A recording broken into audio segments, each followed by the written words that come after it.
नमस्कार, मैं हूं फरहान। जीएसटी 2.0 चल रहा है इस वक्त। 2.0 में बड़े बदलाव किए गए हैं। अब इन बदलावों का क्या असर पड़ेगा, क्या वाकई में जनता को फायदा मिलेगा, यह बड़ा सवाल उठकर सामने आ रहा है।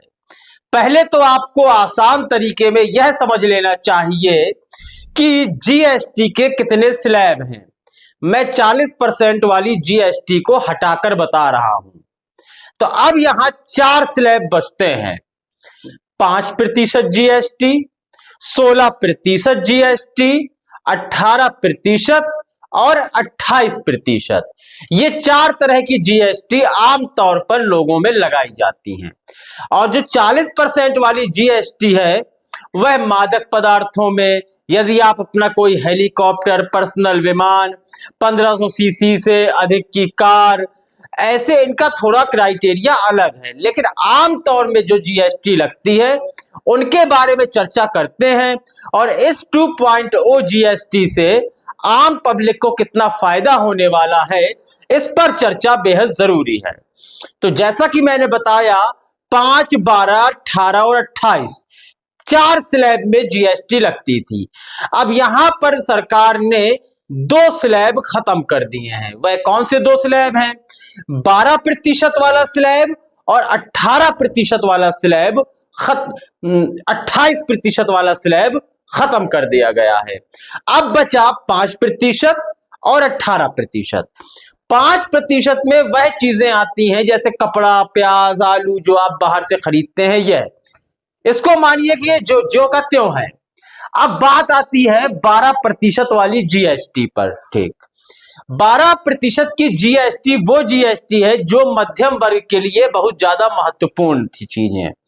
आप नूडल्स खरीदते हैं, चिप्स खरीदते हैं, कोई भी स्नैक खरीदते हैं, अन्य वह सामान जो फैक्ट्री से तैयार होकर दोबारा हमारे पास आता है, उन सब चीजों में 40% जीएसटी है। यह वह चीजें हैं जिसे रोजमर्रा की जिंदगी में मध्यम वर्गीय व्यक्ति खरीदता है और उसका प्रयोग करता है। तो इन चीजों में 12% जीएसटी लगी थी, लेकिन अब इसे 18% की कैटेगरी में डाल दिया गया है। यानी कि मध्यम वर्गीय व्यक्ति को अपनी रोजमर्रा की चीजों की आवश्यकताओं को पूरा करने के लिए अब 6% अतिरिक्त जीएसटी भरनी पड़ेगी। अब 28% की बात करते हैं, क्योंकि वह 18 हो गया है। पूरी 10% जीएसटी की छूट मिल रही है। तो अब ये किन्हें मिलेगी? मध्यम वर्गीय आदमी इसको पढ़ने या सुनने की कोशिश ना करे, क्योंकि इसमें 28% में सारे लग्जरी आइटम आते हैं, महंगी कारें आती हैं, उसके अलावा अन्य लग्जरी आइटम है जो कि मध्यम वर्गीय व्यक्ति नहीं खरीदता, और खरीदता भी है तो जीवन में 1 बार या 2 बार। जैसे कि इलेक्ट्रॉनिक्स चीजें, फ्रिज, एसी, मोबाइल फोन, अन्य इलेक्ट्रॉनिक, एलईडी वगैरह, यह मध्यम वर्गीय आदमी जीवन में 1, 2 या 3 बार खरीदता है। हर महीने, हर साल नहीं खरीदता। एक मोबाइल आता है, 5 साल चलता है।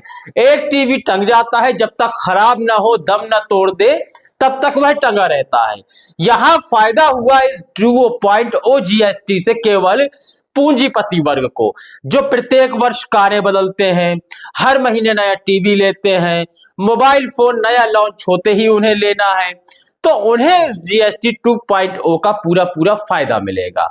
इस संबंध में आपकी क्या राय है? क्या वाकई में जीएसटी 2.0 में मध्यम वर्गीय व्यक्ति पिस जाएगा? अपनी राय कमेंट सेक्शन में दें।